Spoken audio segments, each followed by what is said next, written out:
भाइयों, हमारी film industry में भी इसके एडिक्शन करवा। इट्स अ शेम, जिस थाली में खाते हैं उसमें छेद करते हैं।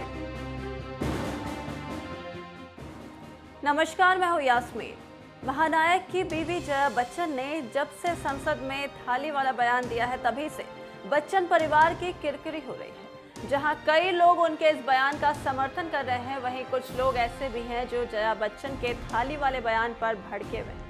कंगना और जया प्रदा तो बच्चन परिवार को थाली वाले बयान पर खरी खोटी सुना चुकी है। दूसरी ओर आम जनता भी जया बच्चन और अमिताभ को ट्रोल करने का एक भी मौका नहीं छोड़ रही।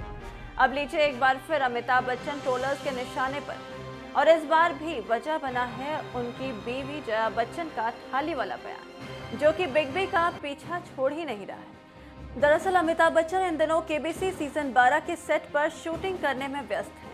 कुछ समय पहले ही अमिताभ बच्चन ने कोरोना वायरस को मात दी। कोरोना के कहर के बीच भी अमिताभ बच्चन अपने काम को फुर्ती के साथ निपटा रहे हैं।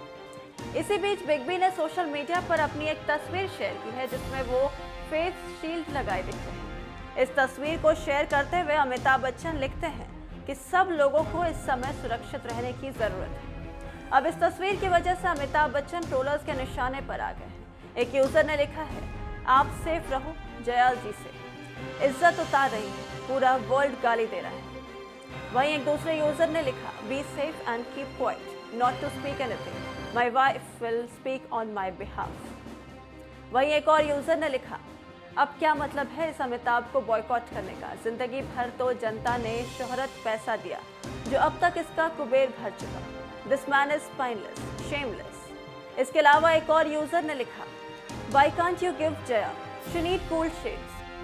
तो देखा आपने, अमिताभ बच्चन एक बार फिर जया बच्चन की वजह से ट्रोलिंग का शिकार हो गए हैं। लगता है लोगों का गुस्सा जया के थाली वाले बयान को लेकर ठंडा नहीं पड़ा है, तभी तो बिग बी अपनी हर पोस्ट पर लोगों के निशाने पर आ रहे हैं। बता दें कि हाल ही में बीजेपी सांसद रवि किशन ने ड्रग मामले को लेकर बॉलीवुड पर निशाना साधा था, जिसके बाद जया बच्चन ने राज्यसभा में बॉलीवुड को लेकर हो रहे खुलासों पर आपत्ति जताई।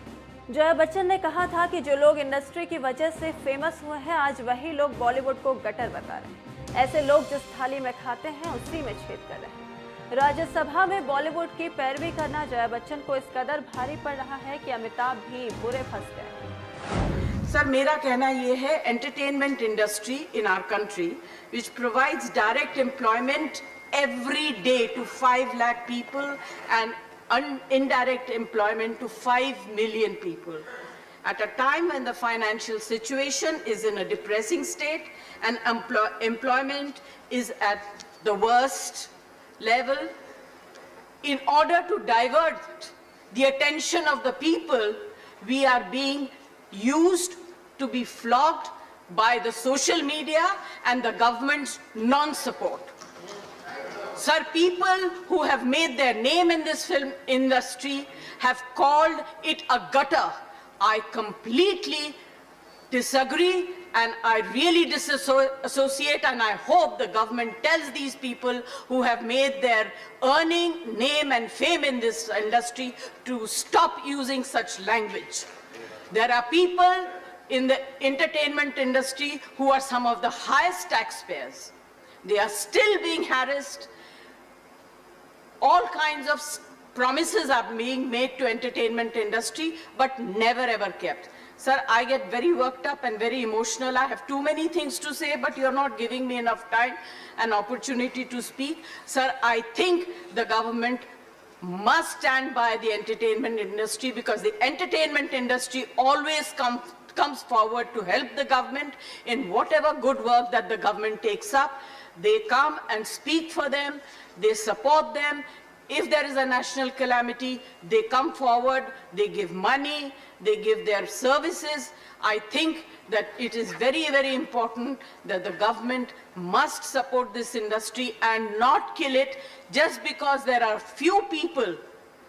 You cannot tarnish the image of the entire industry. Right. This industry brings international name and recognition also, apart from the political people. I was really embarrassed and ashamed that yesterday one of our members in the Lok Sabha spoke who is from the industry against, I'm not taking a name, against the film industry. It's a shame. जिस थाली में खाते हैं Thank you, Ma. उसमें छेद कर